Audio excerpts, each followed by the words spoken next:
Today, I'm going to show you how you can clean up your grainy footage using the noise reduction tool in DaVinci Resolve. You can do it in both the free and the paid version of DaVinci Resolve. Although I will say the paid version offers the quickest solution with the new AI Ultra Noise Reduction tool. And I highly recommend you do noise reduction last in your editing because noise reduction is very intensive on your computer, so it can cause playback issues. Real quick, there are two types of noise. Luma noise, which is colorless and it looks like film grain, and Chroma noise, which looks like red, green, and blue blotches. All right, so we're in DaVinci Resolve. We have our clip in the timeline, and this was shot at ISO 3200.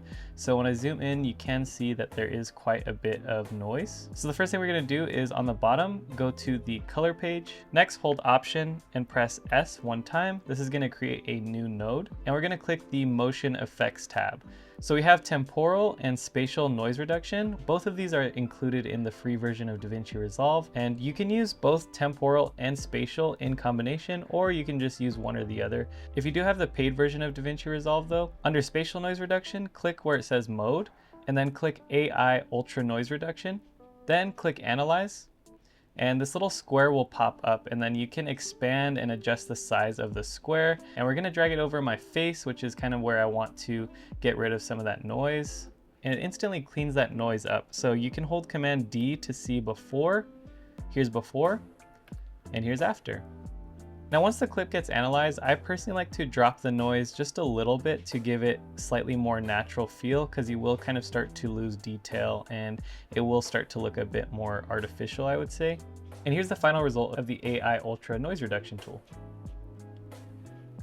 Now, if you only have the free version of DaVinci or you want to manually do your noise reduction, the rest of this video is for you. So let's just reset the spatial noise reduction. And now we're gonna go to Temporal, and you can use both Temporal and Spatial in combination, or you can just use one or the other. In this case, I'm actually gonna use both. So I'm just gonna zoom in so I can really see that noise and see the fine print. And if you don't already, you're gonna wanna click this little graph and make sure that you have your parade waveform open. This is gonna help us read the noise a little bit. So first with Temporal, you select the amount of frames you want to be analyzed in your clip from 1 to 5, and it will apply an average noise reduction across those entire clips. The lower the amount, the easier it is on your computer. The higher the amount, the harder it is on your computer, and the longer it's probably going to take to render. I recommend sticking between 2 and 3 frames. For motion estimate type, you have faster, better, and none. Faster will give you a faster render, but lower quality, and better will give you a slower render, but better quality. So let's go with better.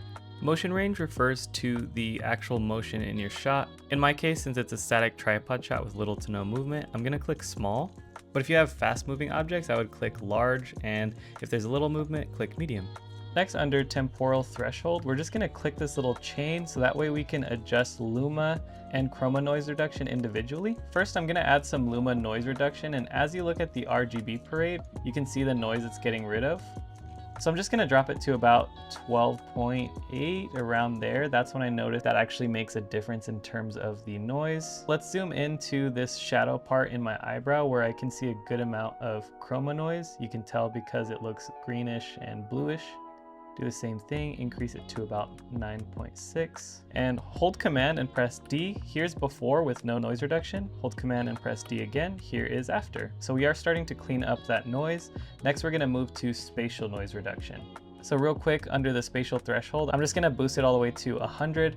As you can see, at 100%, this causes like an extreme loss of detail and your footage will look very mushy. So you have to kind of be careful with spatial noise reduction. And I'm just gonna boost this to like 50 just so you can see the difference between the modes real quick.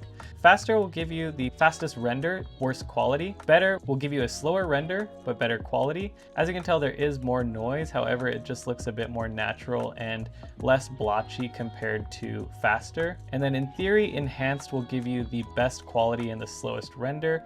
Personally, I would stick to better. I find that that's kind of where you're gonna get a nice middle ground. And radius refers to the blurring effect that spatial noise reduction has. I recommend just leaving it at small. If you do choose to use better, you won't be able to unlink the Luma and Chroma. If you do want individual control of Luma or Chroma, you can do faster or enhanced. So for this one, I'm just gonna do better, and now I'm gonna boost up my spatial threshold to about 28, And there still is a little bit of noise. However, to me, this is a nice balance between getting rid of some of that distracting noise and retaining the detail and quality in my image. And now here's before and after adding my temporal and spatial noise reduction. And here's how temporal and spatial noise reduction compare to temporal plus the AI ultra noise reduction compare. All right, everyone, so that's how you apply noise reduction in DaVinci Resolve. And if you do have any questions, be sure to let me know in the comments. And if you want to see a tutorial every Tuesday, be sure to like and subscribe, and I will see you in the next one. Peace.